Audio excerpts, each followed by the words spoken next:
छात्रों के मुद्दे पर शुरू हुई सियासत अब कर्नाटक से लेकर झारखंड तक पहुंच चुकी है। कर्नाटक में छात्र आंदोलन के बीच राज्य के गृह मंत्री प्रियांक खड़गे का एक बयान सामने आया है और देखते ही देखते ये बयान राजनीतिक बहस का नया मुद्दा बन गया। कांग्रेस शासित राज्य कर्नाटक से छात्रों के आंदोलन की ये तस्वीर और राज्य के गृह मंत्री प्रियांक खड़गे की छात्र आंदोलन पर ये तकरीर ऐसे वक्त पर सामने आई जब नेता विपक्ष राहुल गांधी के साथ समूची कांग्रेस पार्टी बीते दिनों जंतर मंतर पर हुए विरोध प्रदर्शनों में छात्रों पर पुलिस के बल प्रयोग को लेकर करीब हर दिन सदन के अंदर और बाहर केंद्र सरकार के खिलाफ अपना विरोध जता रही है। लेकिन प्रियांक खड़गे के इस बयान ने अब छात्रों के मुद्दे पर सियासी तपिश बढ़ा दी है।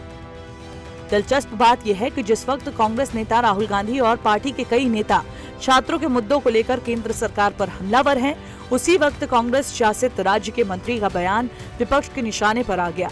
बीजेपी ने इसी मौके को कांग्रेस पर हमला करने के लिए इस्तेमाल किया है। डबल स्टैंडर्ड्स है कांग्रेस पार्टी का। मल्लिकार्जुन खड़गे जी राज्यसभा में खड़े होकर उन्होंने घंटों भाषण दिया। अच्छी बात है, कम से कम चर्चा तो हुई। मगर जब उसी विषय पे जब उनके सुपुत्र कर्नाटक में इस प्रकार का बयान देते हैं जो कि इनसेंसिटिव है, अमानवीय है, उस पर मल्लिकार्जुन खड़गे जी और कांग्रेस पार्टी, राहुल जी पूरी तरह से चुप है। बीजेपी ने कांग्रेस की घेराबंदी करते हुए मामला सिर्फ कर्नाटक तक सीमित नहीं रखा। संबित पात्रा ने झारखंड में हो रहे छात्र आंदोलन का जिक्र करते हुए कांग्रेस पर सिलेक्टिव आउटरीच का आरोप मढ़ दिया। संबित पात्रा ने कर्नाटक के साथ साथ झारखंड में चल रहे छात्र आंदोलन का भी जिक्र किया। उन्होंने कांग्रेस पर सवाल उठाते हुए कहा कि अगर छात्रों की आवाज महत्वपूर्ण है तो फिर हर राज्य में छात्रों के मुद्दे पर एक जैसा रुख क्यों नहीं दिखाई देता।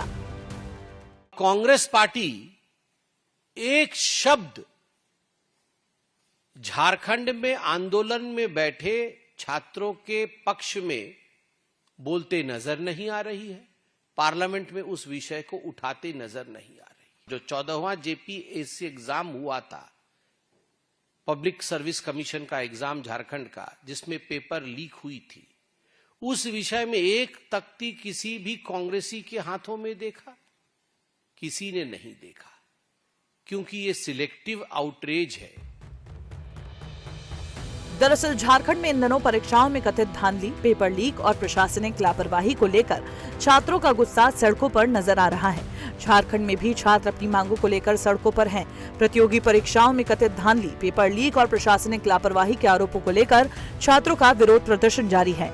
रांची के जयपाल सिंह मुंडा स्टेडियम में जेपीएससी और जेएसएससी समेत अन्य प्रतियोगी परीक्षाओं में कथित अनियमितताओं के खिलाफ सरकार का सत्याग्रह और भूख हड़ताल आंदोलन मंगलवार को 11वें दिन में प्रवेश कर चुका है।